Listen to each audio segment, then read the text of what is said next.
மத்திய மாநில அரசுகளை கண்டித்து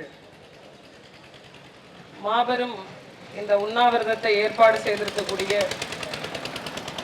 திருமலை ராஜன் பட்டினத்தை சேர்ந்த எனது அருமை சொந்தங்களுக்கும் இந்த நிகழ்வை துவக்கி வைத்திருக்கக்கூடிய மரியாதைக்குரிய தமிழ் மீனவர் விடுதலை வேங்கைகள் கட்சியினுடைய நிறுவன தலைவர் நம்மை மூத்தவர் ரா மங்கைய செல்வன் அவர்களுக்கும்,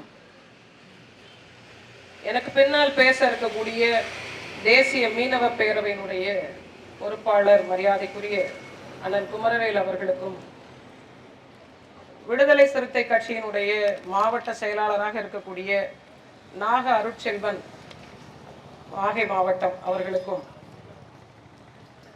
இந்த போராட்டத்திற்கு வலுவாக நாங்கள் இருக்கிறோம் என்று பக்கத்திலிருந்து வருகைக்கு வந்திருக்கக்கூடிய காரை மாவட்டத்தினுடைய அனைத்து கிராமத்து பொறுப்பாளர்களுக்கும், இங்க இருக்கக்கூடிய பெண்களுக்கும், வணிக வர்த்தக சங்கத்தை சார்ந்தவர்களுக்கும், இதை நடத்தி கொண்டிருக்கக்கூடியவர்களுக்கும், எங்கள் கோரிக்கைகளை அரசு கவனம் எடுக்கிறதோ இல்லையோ எப்படியாச்சும் எழுதி கொண்டு போய் இருக்கக்கூடிய எம்எல்ஏக்கும் எம்பிக்கும் கொடுக்கிற தயாரா இருக்கக்கூடிய உளவுத்துறை நண்பர்களுக்கும், தூரத்திலிருந்து எங்களை உற்று நோக்கி கொண்டிருக்கக்கூடியவர்களுக்கும் முதல்தான் என்னுடைய வணக்கத்தை தெரிவிச்சுக்கிறேன்.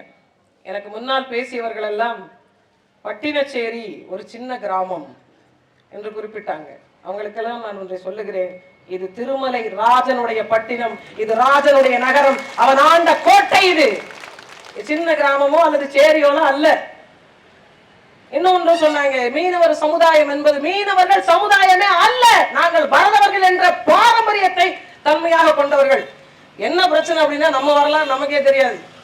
எனக்கு முன்னால் பேசின ஒரு அண்ணன் சொன்னார், காங்கிரஸ் கொண்டு போட்டிருந்தார்ல, அவர் சொன்னார், நீங்கள் ஏன் இங்கே உட்கார்ந்து போராடுகிறீர்கள், உடனே போங்க புதுச்சேரிக்கு. ஓட்டு கேட்க வரும்போது மட்டும் எங்க ஊடு விட வந்தீங்க, இப்ப நாங்க கேட்க வர மட்டும் பாண்டிச்சேரி போகணுமா? எப்படி இருக்கு எங்களை பார்த்தா?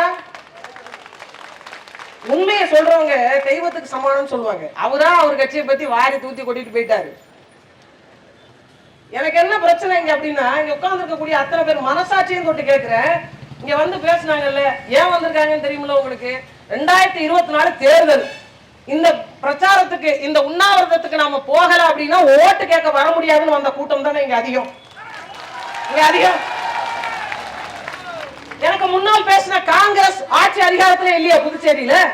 நாராயணசாமி என்ன பண்ணிட்டு இருந்தாரு? அதுக்கு முன்னாடி இந்த முதலமைச்சர் என்ன பண்ணிட்டு இருந்தாரு? ஏன் அப்பெல்லாம் இந்த கடல் முகத்துவாரத்தை சரி பண்ணணும் இவங்களுக்கு தோணல?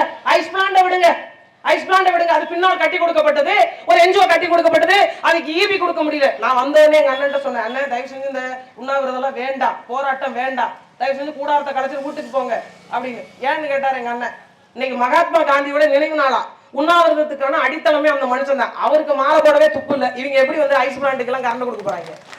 எதுக்கு நம்ம போராடிக்கிட்டு, எதுக்கு போராடிக்கிட்டு? அவரே தான் சொல்லிட்டு போறாரு, மாலை போடலங்க, தேசப்பிதாங்க அவரு, எங்களுக்கு வருத்தமா இருக்குங்க. சரி, உங்க கூட்டணியில் இருக்கக்கூடிய திராவிட முன்னேற்ற கழகத்தினுடைய சட்டமன்ற உறுப்பினராக போய் ஒரு மாலையை போட்டிருக்கலாம்ல, போட மாட்டாங்க. என்னவா இங்க இருக்கு அப்படின்னா, குத்துனவங்களே இங்க உட்காந்துருக்காங்க, குத்துப்பட்டவங்களே இங்க உட்காந்துருக்காங்க. பெரும் அதிசயம் இல்ல இது? ஆமாவா இல்லையா? அது எப்படிங்க கொலகாரங்களுக்கு மாலை போட்டு வரவேற்க ஒரே கும்பல் நாமத்தியா? இதுல என் மக்கள் எப்படி மாறி போனார்கள் பாருங்க. நமக்காக பேசுவதற்கு அதிகாரம் கிடையாது. தமிழ்நாட்டிலும் சரி புதுச்சேரியிலும் சரி மீன்வளத்துறை அமைச்சர் யாரு? நமக்காக இருந்த ஒரே பிரதிநிதித்துவம் அது மட்டும் தானே. இன்னைக்கு தமிழ்நாட்டிலும் சரி புதுச்சேரியிலும் சரி கடலோடி மக்கள் கிடையாது மீன்வளத்துறை அமைச்சர். அவருக்கு காணாங்கத்த மீன் என்னன்னு தெரியல, வஞ்சிரம் என்னன்னு தெரியல, வவ்வானா என்னன்னு தெரியல, ஓரானா என்னன்னு தெரியல, நண்டு நானதான் நத்தனா என்னன்னு தெரியல. அது இங்க உள்ள மீன்வளத்துறை அமைச்சரா கடல் பக்கம் வருவாரா என்னன்னு தெரியல. எங்க மீன்வளத்துறை அமைச்சரா நாங்க காவிட்டு தான் போகணும், தண்ணியில இறங்க மாட்டாரு. அவர் மீன்வளத்துறை அமைச்சர். அப்ப என்னவாக நம்ம மக்கள் மறுதளித்து போனோம்? நமக்கு அரசியல் கிடையாது, அதிகாரம் கிடையாது, அங்கீகாரம் கிடையாது. எல்லாவற்றையும் மறுதளிக்க ஒரே ஒரு நோட்டு 2000 தாள் முடிஞ்சு போச்சு. இன்னைக்கு இவ்வளவு கொந்தளிக்கிறோம். வணிக சங்கத்தினுடைய அண்ணன் வந்து பேசும்போது ஒரு விஷயத்த சொன்னார், எங்களுக்கு மீன் மார்க்கெட் இல்லைங்க, சாலை இல்லைங்க, சாக்கடையை சுத்தம் பண்ணக்கூடிய சூழல் இல்லைங்க, சரியான கழிவு வடிகால் வாரி இல்லைங்க. இங்க பெண்கள் சொல்றாங்க, எங்களுக்கு ரேஷன் கடை இல்லைங்க, எங்களுக்கு மீன்பிடி துறைமுகம் கிடையாதுங்க, மீனை கொண்டு வந்து மீன் படகுகளை கொண்டு வந்து வைக்கிறதுக்கான ஒரு இறங்குதளம் சரியா இல்லைங்க, ஒரு ஐஸ் பிளான்ட்டுக்கு கரண்ட் கொடுக்க முடியலங்க, ஒரு தண்ணி கொடுக்க முடியலங்க, இது எதுவுமே முடியலங்க. அப்புறம் என்னத்துக்கு இங்க ஓட்டு போட்டீங்க? 2000 ரூபாய்ங்க ஒரு கோட்டருங்க, ஒரு கோழி பிரியாணிங்க, அவ்வளவுதானுங்க.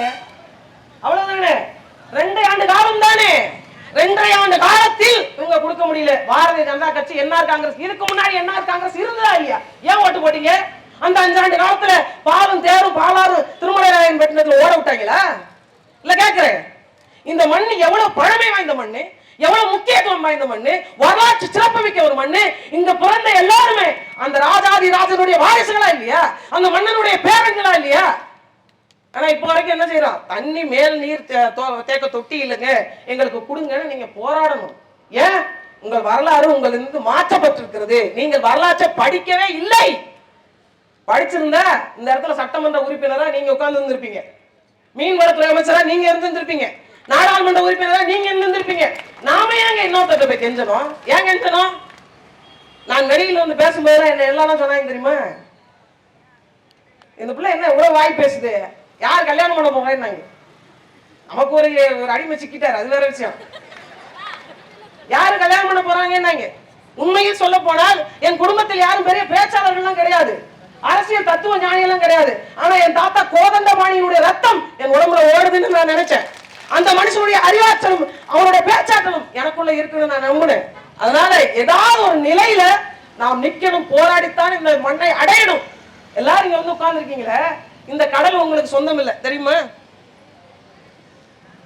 சொந்தம் இல்லை நமக்கு. நம்ம நினைச்சிட்டு இருக்கோம் இது எங்க வீட்டு பட்டறங்க, நான் இங்கதான் மீனை மரத்தை கொண்டு வைப்பேன், வலை இங்கதான் காய வச்சேன், இது ஏன் கருவாட்டு தளம், இனிமேலும் சண்டை போட முடியாது.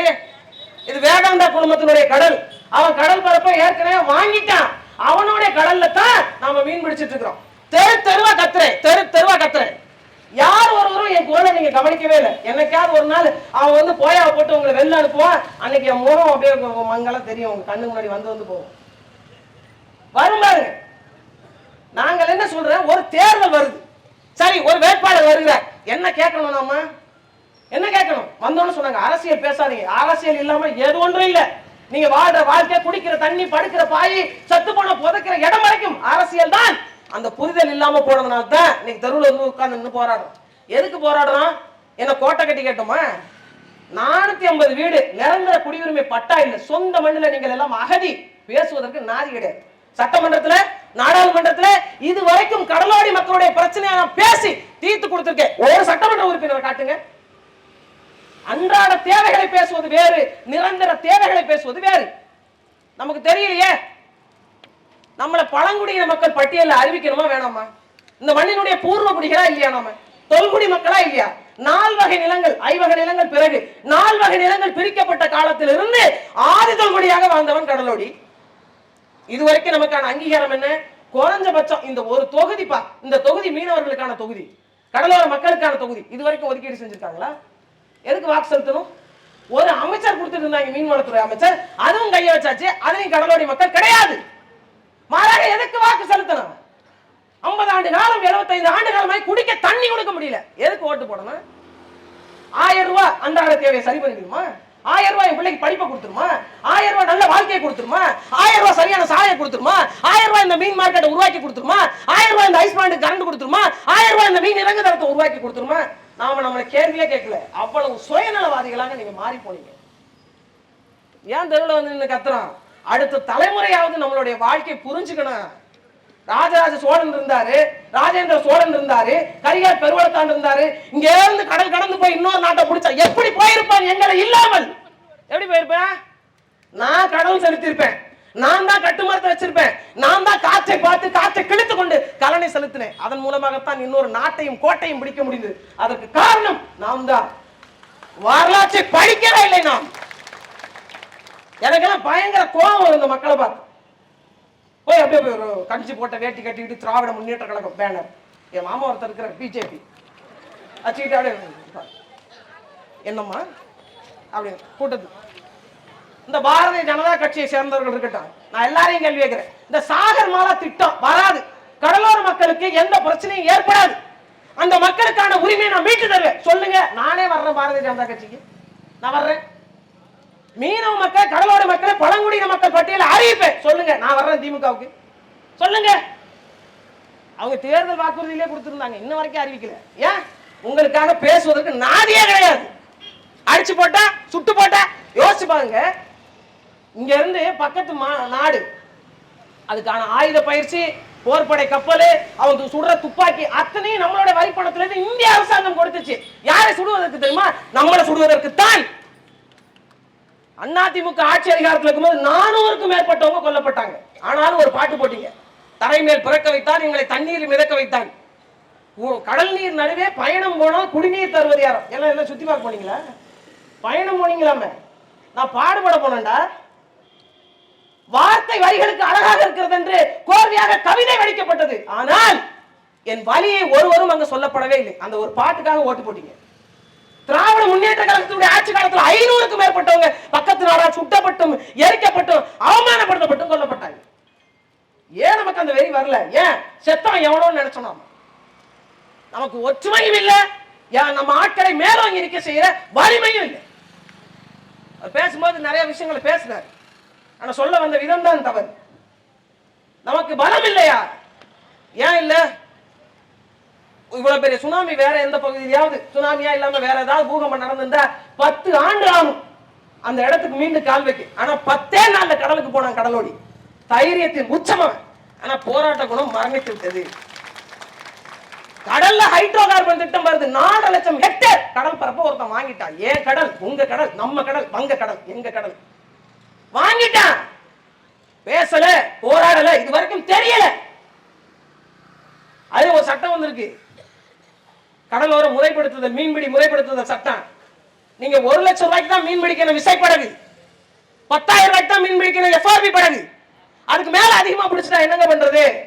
3 முறை உங்களுக்கு அபராதம் விதிப்பாங்க, 4வது முறை வாழ்நாள் தடை. நீ கடலுக்கே போக கூடாது. எல்லாத்துக்கும் மேல உங்க 50 பேருக்கு டிரைவிங் லைசன்ஸ் இருந்தா மட்டும் தான் போட்டு ஓட்ட முடியும். நடைமுறையில் இருக்க சட்டம் நமக்கு தெரியல, நமக்கு சொல்ல மாட்டான். கொஞ்சம் கொஞ்சமா வாழைப்பழத்துல ஊசி ஏற்றுவது போன்று நமக்கு ஏற்றி கொண்டே இருப்போம். இந்த அரசாங்கத்தை மீண்டும் மீண்டும் மீண்டும் மீண்டும் நீங்க தேர்ந்தெடுத்து வைத்துக் கொண்டே இருக்கிறீங்க. இங்க வெற்றி பெற்று போனாங்கல்ல திராவிட முன்னேற்ற கழகத்தை சார்ந்தவங்க, ஒத்த கையெழுத்துல மேல் நீர் தேக்க தொட்டி கொடுக்க முடியுமா? முடியாத? அந்த அண்ணன் என்ன பண்றாரு? நான் மாற்று கட்சி இருக்கிறது என்ஆர் காங்கிரஸ், பிஜேபியோட பிஜேபி எல்லாம் கட்சியே கிடையாதுங்க, கட்சியே கிடையாது. காவாலித்தனத்தினுடைய உச்சம் தான் பிஜேபி. வரட்டும், அவருக்கு கோவம் வரட்டும்.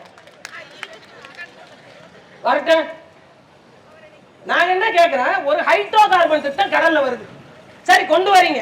5 கிலோமீட்டருக்கு இந்த இடத்துல ஒரு குழாய் இறக்குறாங்க அப்படின்னா 5 கிலோமீட்டர் சுற்றளவுக்கு அவன் போயா போட்டுருவான். எந்த படகோ ஒரு ஆட்களோ எதுவும் போக முடியாது. அப்படி இருக்கப்பட்ட அந்த சூழல்ல ஒவ்வொரு 5 கிலோமீட்டருக்கு ஒரு குழாய். யோசிச்சு பாருங்க, மரக்காலத்துல இருந்து நாகப்பட்டினம் வரைக்கும் இருக்கக்கூடிய மொத்த கடல் பரப்பையும் வாங்கிட்டான். எங்க போய் மீன் பிடிக்கிறது? இது என்னப்பா? இது என்ன சட்டம்? இது என்ன இப்படி ஒரு திட்டம் இப்படி கொண்டு வந்திருக்கீங்களே? இதுல என் மக்கள் பாதிக்கப்படுவாங்களே, பேச முடியுமா? பாரதிய ஜனதா கட்சியில இல்ல காங்கிரஸ்ல எனக்கு முன்னால் பேசின ஒரு அண்ணன் பேசினார், காங்கிரஸ் தான் நினைக்கிறேன், துண்டெல்லாம் போட்டு பேசினார். இதெல்லாம் சாதாரண விஷயம், தண்ணி தொட்டி அது சாதாரண விஷயம், இந்த மீன் மார்க்கெட் அது ரொம்ப சாதாரணம். அப்ப ஏன் செய்யல? ரொம்ப சாதாரணம் தானே, ஏன் செய்யல? இப்பயும் செய்ய மாட்டாங்க. இதுக்கு மேல நீங்க வேணா எழுதி வச்சுக்கோங்க. மரியாதைக்குரிய முன்னாள் சட்டமன்ற உறுப்பினர் கீதா ஜீவன் ரேணுகா தேவி அம்மன் கோயில் அடிச்சு சத்தியம் பண்ணாங்க. சத்தியம் பண்ணும்போது யார் யார் இருந்தீங்க? கை தூக்குங்க. எல்லாரும் இருந்தீங்க. சத்தியம் என்னாச்சு? சத்தியம் அந்த ஆயிரங்காளி அம்மன் கோயிலுக்கே வெளிச்சமாச்சு. என்னாச்சு? இதெல்லாம் பண்ணி தரேன் தானே வாக்கு கேட்டாங்க. சட்டமன்ற உறுப்பினர் வந்தாங்கல்ல, என்றைக்காவது ஒரு நாள் உங்க சத்தியம் என்னாச்சு? ஏன் உங்க சட்டமன்ற உறுப்பினரோட அலுவலகத்துக்கு போய் நீங்க கேட்கல? ஏன் கேட்கல? என்ன செய்வாங்க தெரியுமா? நான்லாம் பூம்புகார் சட்டமன்ற தேர்தலில் போட்டிட்டேன். எதை நம்பி போட்டிட்டேன் இல்லை, யாரை நம்பி போட்டிட்டேன்றதான் கேள்வி. இந்த கடலோர மக்களுக்கு இதுவரைக்கும் அரசியல் அதிகாரமே இல்லை. எனது பாட்டன் சிங்காரவேலருக்கு பிறகு அரசியலை தீர்மானிக்கக்கூடிய ஆற்றலாக இங்க யாரும் வரல. நிறைய பேர் தனித்தனியா கட்சி தொடங்கினாங்க, அவங்களுக்கான அரசியல் பலத்திற்காக அந்தந்த கட்சிகளோட கூட்டணி வச்சாங்க, போயிட்டாங்க. ஆனால் பாரம்பரிய மக்களுடைய பிரச்சனைகளை பத்தி பேசுவதற்கு அமைப்புகள் மட்டும்தான் இருக்கு, அரசியல் கட்சிகள் இல்லை. அப்படின்ற காரணத்துக்காக ஒரு தளம் வேணும் அப்படின்னு நினைச்சோம். அதனால நான் போய் நாடாளுமன்ற வேட்பாளராக வடசென்னையில போட்டிட்டேன், சட்டமன்ற வேட்பாளராக பூம்புகார்ல போட்டிட்டேன்.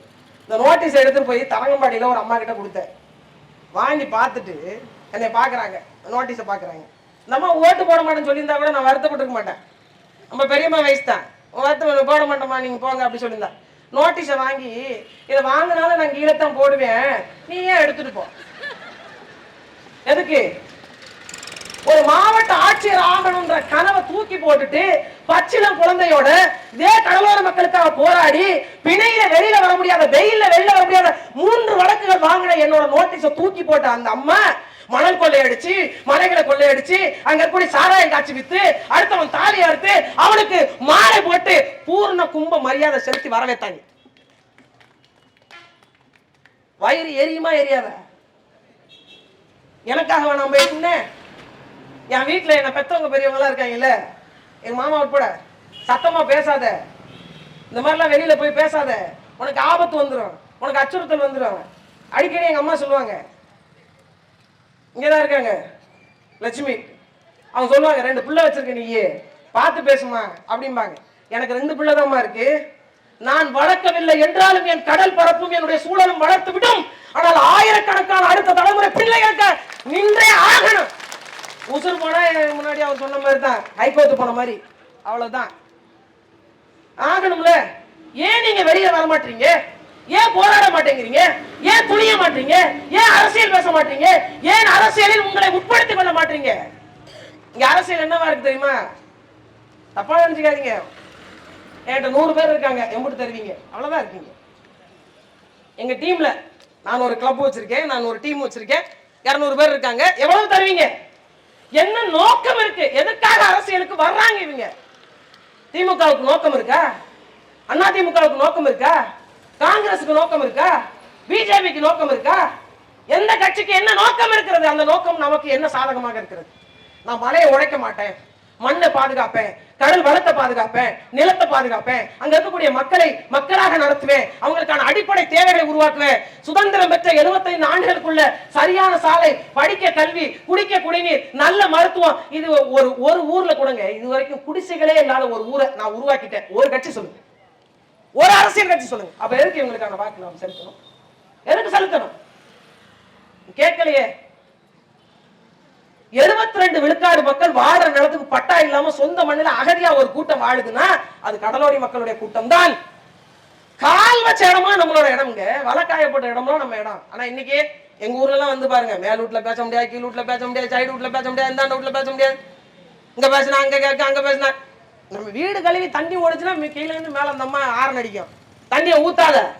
அப்படி வாழ்ந்த கூட்டத்தை கொண்டு வந்து இப்படி அடைச்சு வச்சிருக்காங்க. உங்களுக்கு தெரியுமா, நான் கரண்ட் பில்லே மாவட்ட ஆட்சியர் பேர்ல தான் கட்டுறேன். எத்தனை வருஷமா சுனாமி வீடு கொடுத்ததுல இருந்து இப்போ வரைக்கும் கரண்ட் பில்லு கலெக்டர் பேர்ல தான் நான் கட்டிட்டு இருக்கேன். அவரோட கரண்ட் பில்லு தான் நான் கட்டிட்டு இருக்கேன். இப்போ வரைக்கும் எங்க பேர்ல இபி பில்லு கிடையாது, கேட்பதற்கு நாதி கிடையாது. ஏன்? எல்லாருக்குமான சுயநலம்.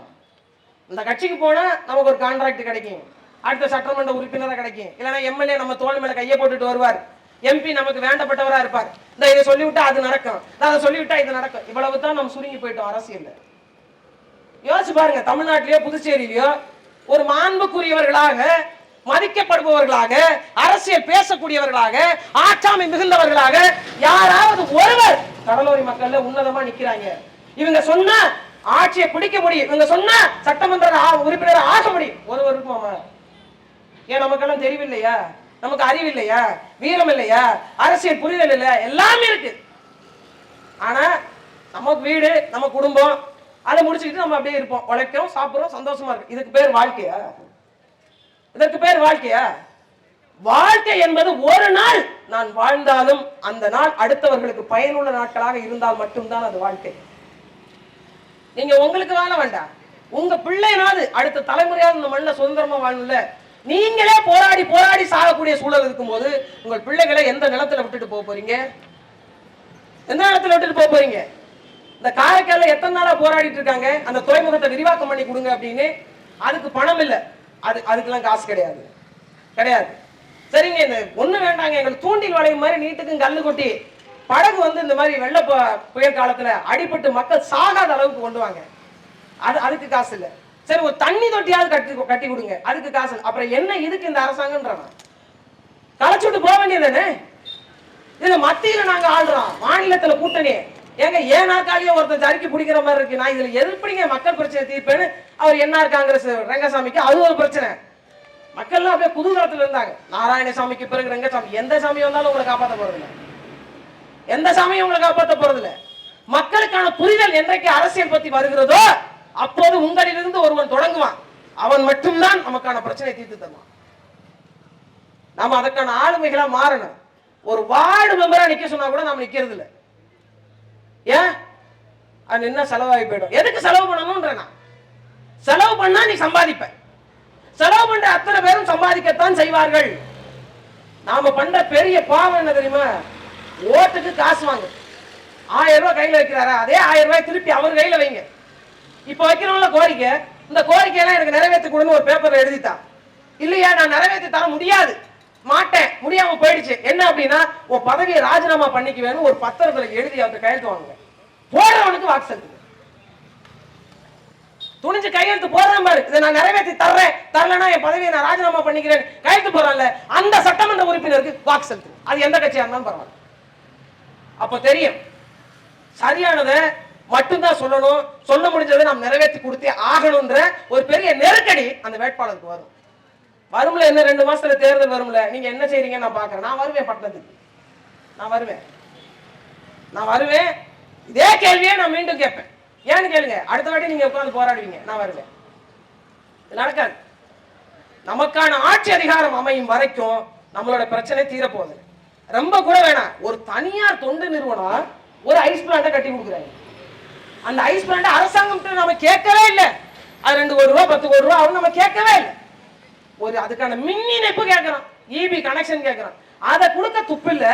இவங்க எல்லாம் நாங்க ஆட்சியாளர் 13 கார்ல வருவாங்க. இந்த கஞ்சி போடுற வேட்டி சட்டைக்கு கஞ்சி போடுற காசு பத்தி அதுல கலந்து கொடுத்துடலாம். சத்தியமா சொல்றேன், மொடப்பா அது மடங்காது. எல்லாம் ஃபார்ச்சுனர். சும்மா இந்த இன்னோட என் மாமாவுக்கு மட்டும் ஏங்க அந்த மாதிரி வண்டி கொடுக்கலன்னு தெரியல, எனக்கு ரொம்ப வருத்தமா இருக்கு. இனிமே ஒரு பாரதிய ஜனதா கட்சி பக்கம் தலை வச்சு படுக்க கூடாது, அதுக்காக தான் வந்தது. அவருக்கு மட்டும் ஏன் வண்டி கொடுக்க தெரியல, நான் வன்மையா கண்டிக்கிறேன். எல்லாருக்கும் ஃபார்ச்சுனர் வண்டி. ஏன்னா ஒரு ஊருக்கு மீன் ஏற்றிட்டு போறதுக்கு வண்டி இல்ல, ஒரு டெம்போ கொடுங்கன்னா நாங்கள் இப்போதுதான் சட்டமன்ற குறிப்பேட்டில் ஏற்றி இருக்கிறோம், அது ஒரு 6 மாசம் ஆகும், விசாரணைக்கு உட்படுத்தப்பட்ட பிறகு ஒரு திட்டத்தை உங்களுக்கு கொண்டாந்து தருவோம். ஒரு ஐஸ் பிளான்ட் கறந்து கொடுக்க முடியல. உண்மையிலேயே எனக்கு இவங்கள்ட்ட எல்லாம் எதுக்கு போராடி கேட்கணும்னு நினைக்க தோணும். எனக்கு முன்னால் பேசின மரியாதைக்குரிய திலகராஜ் அவர்கள் பேசுனது மாதிரி நாமளே எடுத்துக்கணும். இவங்கள்ட்ட எல்லாம் போய் கேட்டு போராடி ஒரு பிரயோஜனமும் இல்லை, ஏதும் நடக்க போதும் இல்லை. நம்ம இங்க உட்கார்ந்து இருக்கிறது கத்துறது எல்லாமே இவங்களுக்கு ஒரு செய்தி, அவ்வளவுதான். 7 பேர் செத்துருக்காங்க இது வரைக்கும், 7 பேர். இதுல இவங்க ஒரு சட்டம் வச்சிருக்காங்க, 7 ஆண்டுகள் கழித்து மட்டும்தான் காணாமல் போனவர்களை இறந்தவர்களாக அறிவிப்போம். 7 ஆண்டு வரைக்கும் கடல்ல அவர் நீஞ்சிட்டு இருப்பாரு. இந்த அறிவாளி எழுதி வச்சிருக்காங்க 7 ஆண்டு வரைக்கும். 7 ஆண்டு பிறகுதான் அவங்களை இறந்தவர் பட்டியலை சேர்த்து நாங்க நிவாரணம் வழங்குவோம். அது வரைக்கும் என்னங்க பண்றது, காணாமல் போனவர்கள் பட்டியலே வச்சிருப்போம். இவங்களை தூக்கிட்டு போய் 2 நாள் போட்டு வச்சிருக்கணும் கடல்ல. நீ நீஞ்சிட்டு கரையேறி வந்துரு, அதுக்கப்புறம் உன்னை செத்தவர்களே காணாமல் போனவர்களே நாங்க சேர்த்துக்கிறோம். எப்படிப்பட்ட ஒரு நிலைமை பாருங்க. பேசும்போது சொன்னா, நாங்கள் 6000 கோடி அந்நிய செலவாணி ஈட்டி தரோம், 65,000 கோடியை அந்நிய செலவாணியாக இந்திய அரசாங்கத்திற்கு ஈட்டி கொடுப்பது கடலோர மக்கள். 65,000 கோடி. ஆனா ஒவ்வொரு வாட்டி மழைக்கால நிவாரணம் 5000 உங்களுக்கு 6000 ரூபாயாக உயர்த்தி தருகிறோம். உங்க அப்பா வீட்டு காசையா கொடுக்குற, உங்க அப்பா வீட்டு காசையா கொடுக்குறேன்னு கேட்கிறேன். இங்க திமுக காரர் ஜெயிச்சிருக்கிறார், அதனால அவரையும் சேர்த்து கேட்கிறேன். ஓங்கோல்ல இருந்து ஓடி வந்த காசையா கொடுக்குற, இல்ல திருவாரூர்ல இருந்து ட்ரெயின் வேண்டாம் விடுங்க. ஏன் இவங்க கள்ளத்தனமா ஏறி போயிட்டு ட்ரெயினை கள்ள ட்ரெயின்ட்டாங்க.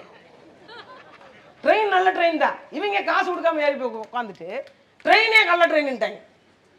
ஏறி போனீங்களே அந்த காசை எதை எடுத்து கொடுக்குறீங்களா? என்ன நடக்குதுங்க?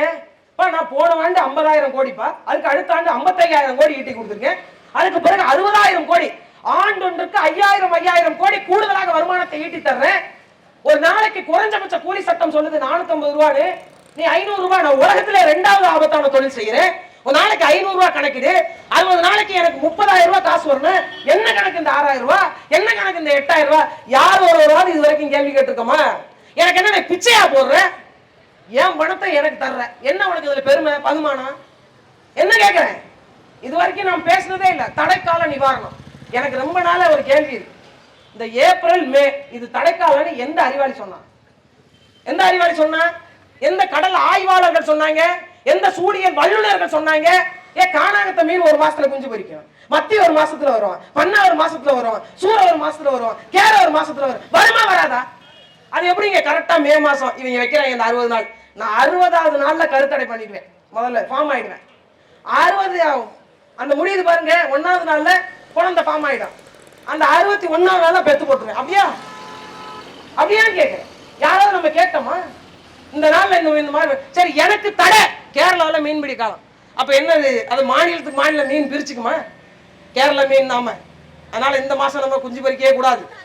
நம்ம கேரளா மீனா இருக்கிறதுனால அடுத்த 2 மாசம் கழிச்சு தான் நம்ம குஞ்சு பொறிச்சுப்போம். அப்படி நாங்க ஏதாவது பேச்சுவார்த்தை நடத்திக்குமா? எவ்வளவு பெரிய கேணத்தனமான ஒரு வேலையை செய்யறான். நீ என்ன செய்யணும், இந்த 60 நாளையும் கடலோர மக்கள்கிட்ட உட்கார்ந்து பேசணும். இந்த மாதிரி எந்த மாசத்துல எந்தெந்த மீன் வரும், இந்த மாசத்துல ஒரு 4 நாள் மட்டும் போகாம இருக்கியா, ஒரு 5 நாள் மட்டும் போகாம இருக்கியா அப்படின்னு சொல்லணும். இந்த 60 நாள் தடைக்காலத்துல அம்புட்டு பேரும் சீர் சனத்தி வச்சிருவாங்க. இவங்க இல்ல பொண்ணு வயசுக்கு வந்துட்டா ஒரு சடங்கு சுத்துறது, மாம சுத்துறது, அதுக்கு நலுங்கு சாமான ஒரு குண்டா சட்டி வாங்குறது, அதுக்கு அடிச்சுக்கிட்டு சண்டை போடுறது, இதுலயே நம்ம அது பெண்கள். ஐயோ, கடலோர மக்கள் எல்லாம் ஒரு நாள் ரொம்ப மன உளைச்சல் உட்கார்ந்துட்டு இருக்கேன், ரொம்ப வயிற்றுச்சல் உட்கார்ந்துட்டு இருக்கேன். பக்கத்துல எனக்கு எங்க சின்னம்மா 2 பேர் பேசிட்டு இருக்காங்க. அது அந்த பாரதி கண்ணம்மா சீரியல் ஓடிச்சு அந்த டைம்ல. இந்த கண்ணம்மா பிள்ளை பேக்கத்துக்கிட்டே போகுது, இது வீட்டுக்காரோட சேருமா சேராதாங்க. நான் ரொம்ப சீரியஸா பேசிட்டு இருக்கேன். ஊர்ல ஏதோ பிரச்சனை போல இருக்கு, ஏதோ கண்ணம்மான்னு ஒருத்தவங்களுக்கு பிரச்சனை போல இருக்குன்னு எப்படினாலும் அவன் வீட்டுக்கார்ட்ட உட்காந்து பேசினா சேர்ந்துருன்னு நான் சொல்லிட்டு இருக்கேன். அவன் எங்கம்மா பேசுறான் அந்த டாக்டர் பையங்கிறாங்க. இவ்வளவுதான் இங்க இருக்கக்கூடிய பெண்கள். 12 மணி ஆச்சோ இல்லையே சோறு ரெடி ஆயிடும் உங்களுக்கு. நீங்க வீட்டுல இருந்து பாருங்களேன். ஏன்னா 12:30 சன் டிவில ஒரு சீரியல் இருக்கு, அது பார்த்தே ஆகணும். ஆனா 12 மணிக்கு சோறு. இவ்வளவுதான் இங்க இருக்கக்கூடிய பெண்கள். நமக்கு பிரச்சனை எப்போ இருந்துருமா, மீன் கூட பஸ்ல ஏத்துனங்க, அந்த கண்டக்டர் களவாணி காலால ஏத்திட்டாங்க, அது வரைக்கும் பிரச்சனை நமக்கு தெரியாது. 8 மணி நேரம் வேலை செஞ்சா அவன் தொழிலாளர், சட்டம் சொல்லுது. ஆனா எத்தனை மணி நேரம் வேலை செய்றீங்க? மீனவ பெண்களை இதுவரைக்கும் இந்திய அரசாங்கம் தொழிலாளர்களாக அங்கீகரிக்கவே இல்லை, தெரியுமா?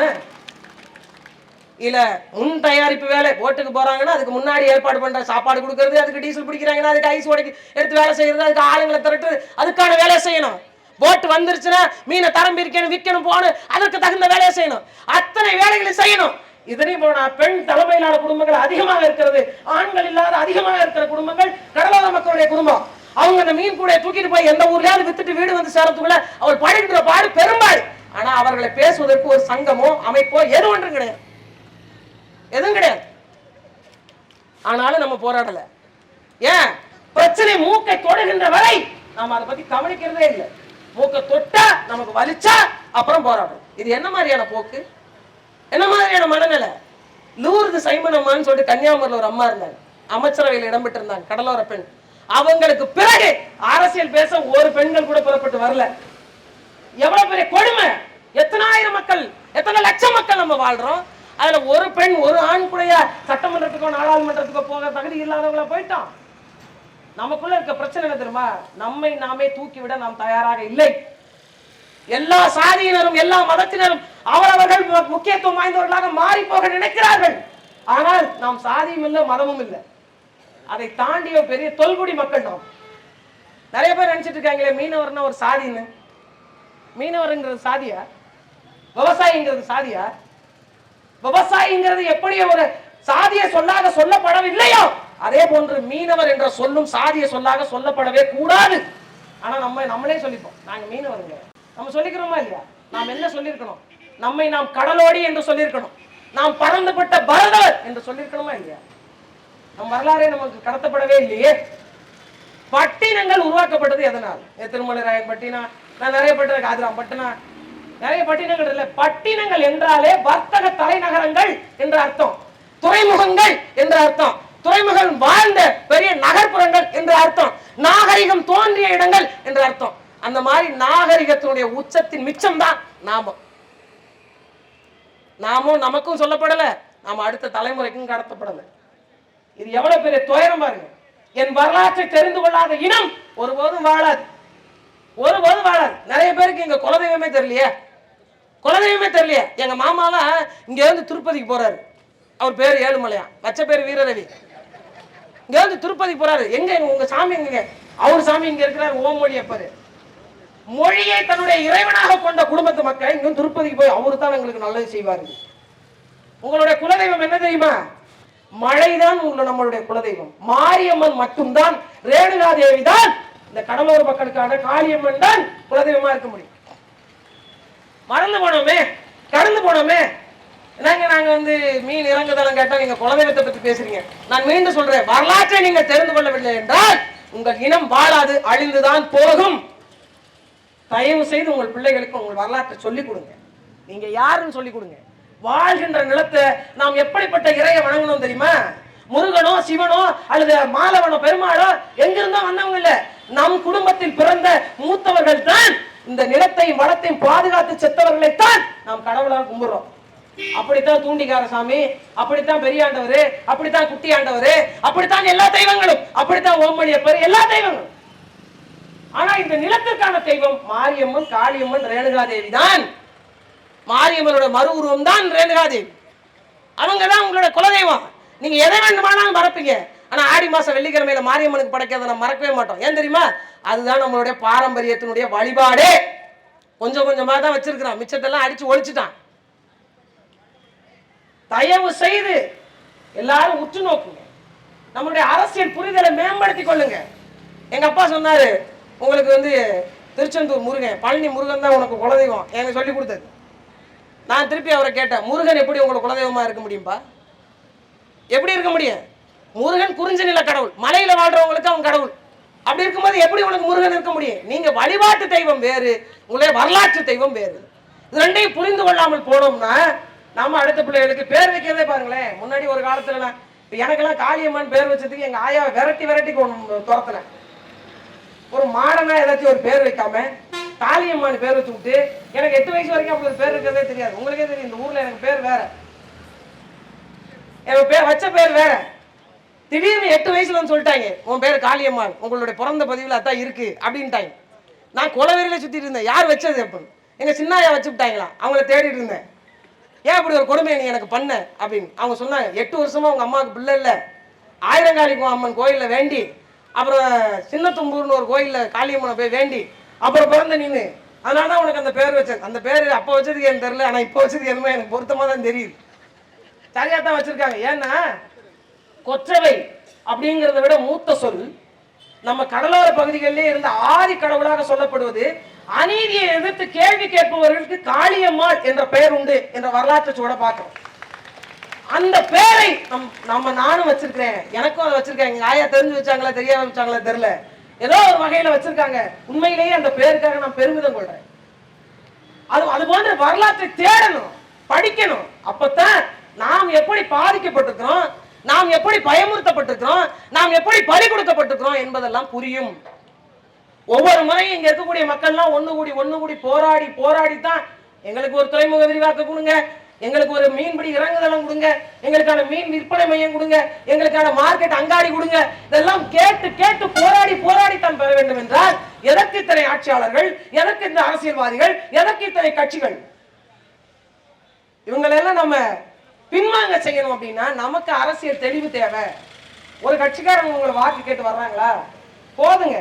நீங்க கட்சி பார்த்து ஓட்டு போட்டது, சின்னம் பார்த்து ஓட்டு போட்டது, தலைவர்கள் பார்த்து ஓட்டு போட்டது, இன்னும் எம்ஜிஆர் உயிரோடு இருக்காங்க ஓட்டு போற குரூப்லாம் இருக்கு. அரிசி கலைஞ்சுக்கிட்டே இருக்கும். எங்க வீட்டுல ஒண்ணு இருக்காங்க, நான் சொல்லல பேர், சண்டைக்கு வந்துருவாங்க.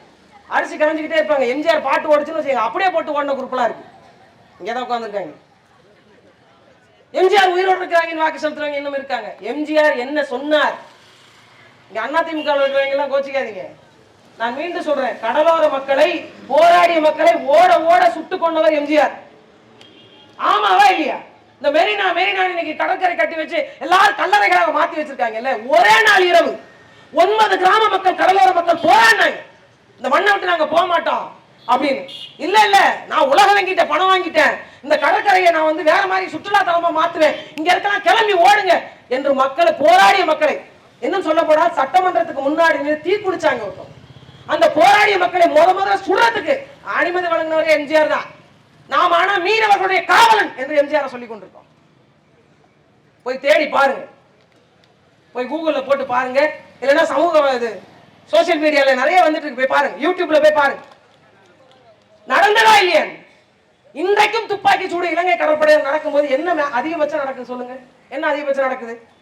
இங்க இருக்கக்கூடிய மீன் வளத்தை சார்ந்த யாராவது ஒருத்தர் உங்களை வந்து பார்ப்பாரு, ஒரு 10,000 ரூபாய் கையில கவர் கொண்டு வருவாரு, கொடுப்பாரு, நல்லா விசாரிப்பாரு, இனிமே நடக்காதுங்க நாங்க மேல இடத்துல சொல்றோம் அப்படின்னு சொல்லிட்டு அவர் போயிடுவாரு. அடுத்தபடியா அடுத்த மரணம் நடக்கும்.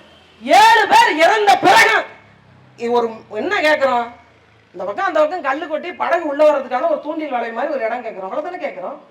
7 பேர் செத்த பிறகு எனக்கு அதுக்கான நீதி கிடைக்கல. வந்து பார்த்துட்டு போவீங்க, தேர்தல் வந்து இங்க உட்காந்து நின்று பேசிட்டு போவீங்க. எனக்கு அவர் பேசும்போதெல்லாம் கடவுளே நம்ம பேசுற வரைக்கும் அவர் இருக்கணும்னு நினைச்சேன். அவர் போயிட்டாரு. 10 ஆண்டு காலம் 15 ஆண்டு காலம் ஆட்சி அதிகாரத்தில் இருந்துட்டு இதெல்லாம் செஞ்சிடலாங்க, இதெல்லாம் சாதாரணம் தான், இதெல்லாம் செஞ்சிடலாங்க, ஏன் செய்யல அப்படின்னு கேட்டா அதுக்கு பதில் இல்லை.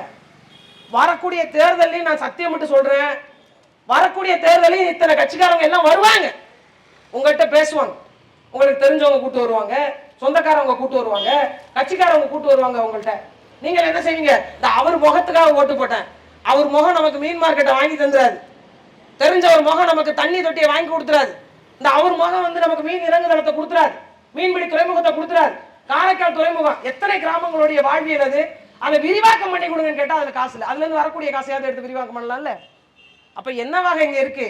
கடலோர மக்களுடைய தேவை இந்த அரசாங்கத்துக்கு பெரிதாக இல்லை. ஏன்னு கேட்டீங்கன்னா நாம கூடுதலான மக்களா இல்ல.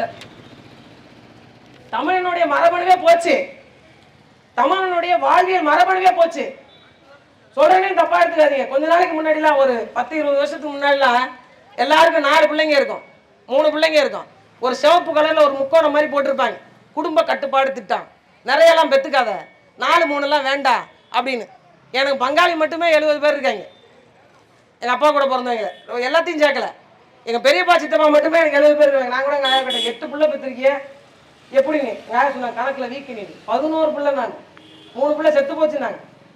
உண்மையாவே அத்தனை பிள்ளைகள் பேர் கொண்ட நமக்கு இன்னைக்கு எங்க பார்த்தாலும் செயற்கை கருத்தரிப்பு முகாம், குழந்தை பிறக்கல, போயிட்டு காசு கொடுத்து 7 லட்சம் 8 லட்சம் கொடுத்து செலவு பண்ணி குழந்தை நம்ம பெற வேண்டிய சூழல் இருக்கு. ஏன் அப்படி ஆச்சு? 3/4 பேருக்கு சுகர். மீன் திங்கிறவங்களுக்கு எங்க இருந்து சுகர் வந்தது? எங்க இருந்து வந்தது? பிபி, சுகர், இன்னும் இருக்கக்கூடிய எல்லா இளவு தைராய்டு, புதுசா ஒரு நோய் தைராய்டு எங்க இருந்து வருது? மீன் திங்கிறவங்களுக்கு எங்க இருந்து வந்து? ஒட்டுமொத்தமாக அந்த சூழலையே நரகமாக்கி வச்சுட்டாங்க. உணவு சரியில்லை, மருத்துவம் சரியில்லை, குடிநீர் சரியில்லை, இது எல்லாவற்றிலுமாக தான் இந்த நோயெல்லாம் வருது. அப்ப இது எது ஒன்றையும் தராத இந்த அரசியல் கட்சிகள் எதுக்குங்க நமக்கு? அதிகபட்சமாக நாம் வாக்கு நேரத்தில் வாங்குற அந்த 1000 ரூபாய் காசுனால் மட்டும்தான் இங்க 50 பேரும் பட்னியா உட்காந்துருக்கீங்க. நீங்க ஒழுங்கா ஓட்டுக்கு பணம் கொடுக்க வர்றவன்ட்டு இந்த 1000 ரூபாய் நீயே வச்சுக்க, எனக்கு இந்த தேவைகள் இருக்கு, ஏன் சரி செய்யல, வந்தா சரி செய்வியா, இதை கேட்டிருந்தோம் அப்படின்னா பணம் கொடுக்க வரவன் நான் ஓட்டம் நடைமா ஓடியே சேர்ந்திருப்பேன். நல்லவர்கள் வென்று முடிச்சிருப்பாங்க, உங்களிலிருந்து ஒருத்தன் அந்த இடத்துக்கு வந்து உட்கார்ந்துருப்பாங்க, நமக்கான தேவைகளை நாமே பூர்த்தி செஞ்சிருக்கலாம். இதோட முடிஞ்சில்ல, இதோட முடிஞ்சில்ல, நமக்கு நிறைய வாய்ப்பு இருக்கு, நமக்கு நிறைய வாய்ப்பு இருக்கு. உங்க கிராமத்துல இருந்தே ஒருத்தர் ஒரு ஆளை சொல்லி பக்கத்து ஊர்கள்லாம் ஆதரவு கேட்டு ஒருத்தர் சட்டமன்ற உறுப்பினரா ஏன் நிறுத்தக்கூடாது?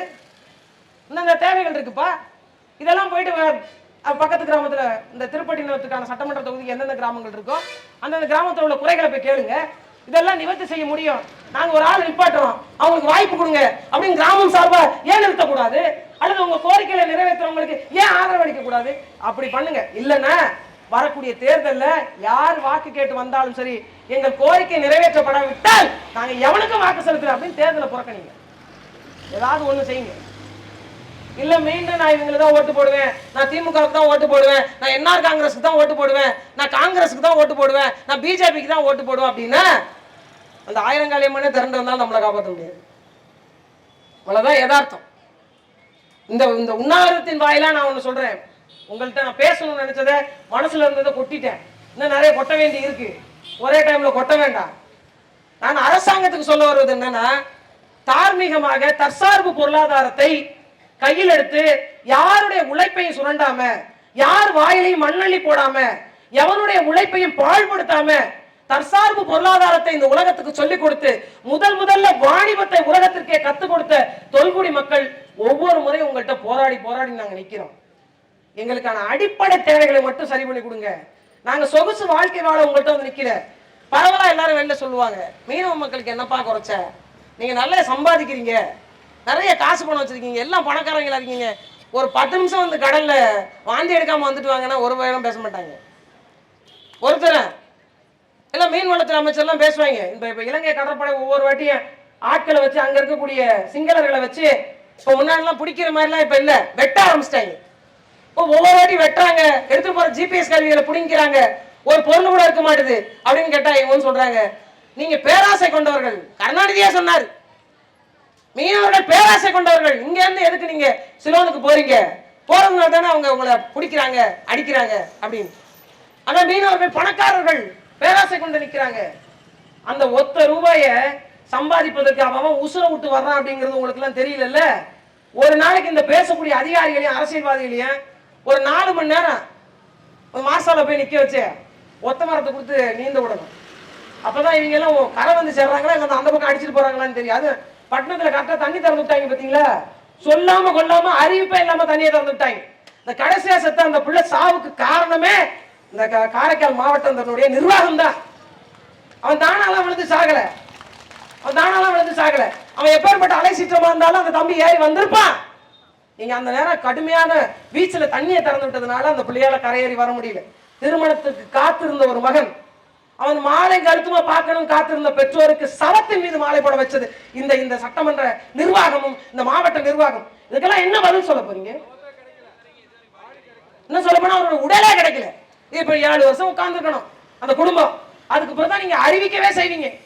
இது என்ன மாதிரியான சட்ட சரத்து? ஒட்டுமொத்தமாக மக்கள் புரிந்து கொள்ளணும். இந்த அரசாங்கம் இதற்கு மேலாது 3 முறை 4 முறை பேச்சுவார்த்தை நடத்துறீங்க. என்ன பேச்சுவார்த்தை பண்றீங்கன்னு எங்களுக்கு ஒன்றும் புரியல. எனக்கு ஒரு தேவை இருக்கு, அந்த தேவையை பூர்த்தி செய்வதற்கு தான் அரசாங்கம். அதை நான் கேட்கிறேன். அது என்ன பேச்சுவார்த்தை நடத்துறீங்க நீங்க? அது செய்து கொடுக்க வேண்டிய வேலை உங்க வேலை தானே. அது என்ன பேச்சுவார்த்தை? அந்த பேச்சுவார்த்தை நடத்தி தீர்வு எட்டப்படவில்லை. அந்த தீர்வு எட்டப்படவில்லை அப்படின்னு நான் போராட்டம் பண்ணி உண்ணாவிரதம் வந்து நான் செத்து அதுக்கப்புறம் நீ வந்து மாலை போட்டுட்டு நான் இதை செஞ்சு தர்றேன் அப்படின்னு எழுதி கொடுத்துட்டு போகணும். அப்படியா? இந்த மாதிரியான போக்கு அரசாங்கத்துக்கு நல்லதல்ல. மாநிலத்தில் ஆளக்கூடிய என்ஆர் காங்கிரஸ், மறைமுகமாக பாரதிய ஜனதா கட்சி, கடலோர மக்களை நாங்க தான் பாதுகாக்க போறோம், கடல் சூழியரை நாங்க தான் பாதுகாக்க போறோம் என்று பேசிக் கொண்டிருந்த வெற்றி பெற்றிருக்கக்கூடிய திராவிட முன்னேற்ற கழகம் 2000 கோடி ஒதுக்கி இருக்காங்க. இப்போ அந்த பக்கம் ஒதுக்கி இருக்காரு எங்க ஐயா ஸ்டாலின். எதுக்குன்னு கேளுங்களேன், கடலோர நிலத்தையும் வளத்தையும் கடலோர மக்களையும் பாதுகாக்க. நீ சும்மா விட்டாலே நாங்க பாதுகாப்பா இருப்போம். ஏன் எல்லாத்துக்கும் பாதுகாப்பு கொடுத்த மக்கள் நாம. வெள்ளம் வந்தாலும் சரி, புயல் வந்தாலும் சரி, ஜல்லிக்கட்டு போராட்டம் நடத்தினாலும் சரி, எங்க குடிசைதான் ஏற்பீங்க.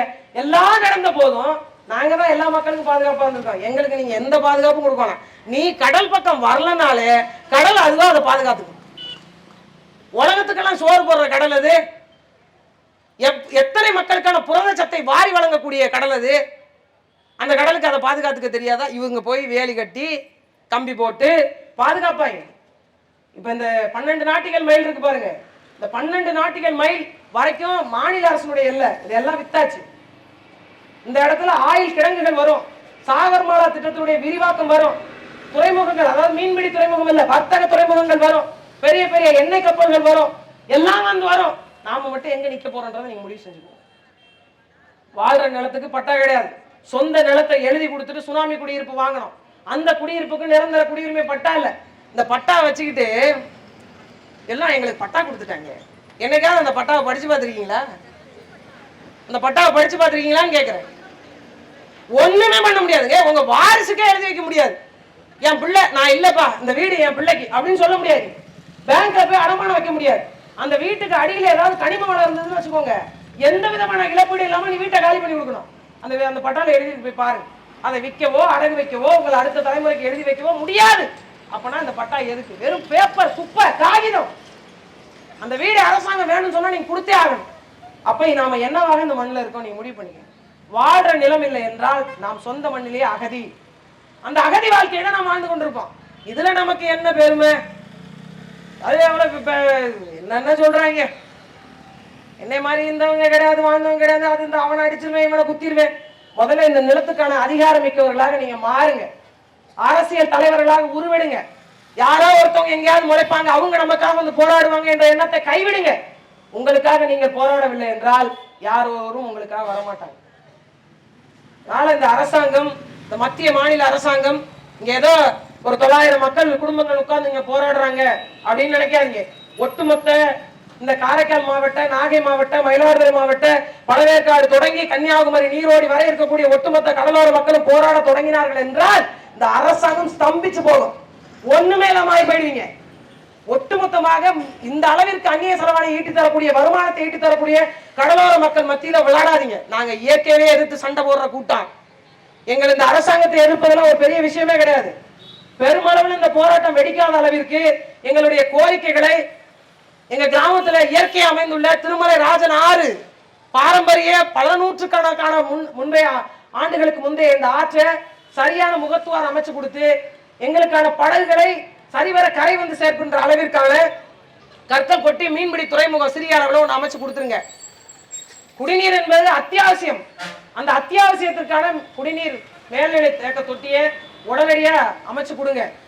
ஒரு தனியார் தொண்டு நிறுவனத்தினால் கட்டப்பட்ட அந்த ஐஸ் பிளான்ட்டுக்கு உடனடியாக மின் இணைப்பு கொடுத்து எங்களுடைய பிரச்சனைகளை சரி செஞ்சு கொடுங்க. இல்லை என்றால் இந்த போராட்டம் மாவட்ட அளவில், மாநில அளவில் இந்த கிராமத்தார்களோட அனுமதியோடு நடக்கும் என்பதை சொல்லி எச்சரிக்கையாகவே விடுத்து இந்த அரசாங்கத்திற்கு நீங்கள் நடித்தது போதும், நாடகம் நடத்தியது போதும். ஒட்டுமொத்தமாக கடலோர மக்கள் தங்களுக்கான விழிப்புணர்வை பெற்றுவிட்டு வந்து விட்டால் இங்க ஒரு வயல நிக்க முடியாது. ஏனென்றால் அதிகாரம் மக்களுக்கானது, அதிகாரம் உழைக்கும் மக்களுக்கானது. உழைப்பை மட்டுமே கொண்டிருக்கக்கூடிய கடலோர மக்களுக்கான ஆட்சி அதிகாரத்தை ஒரு நாள் கடலோர மக்கள் அவர்களோட பிரதிநிதித்துவத்தை அமைப்பார்கள். அன்று தெரியும் நாங்கள் யார் என்று. நன்றி, வணக்கம்.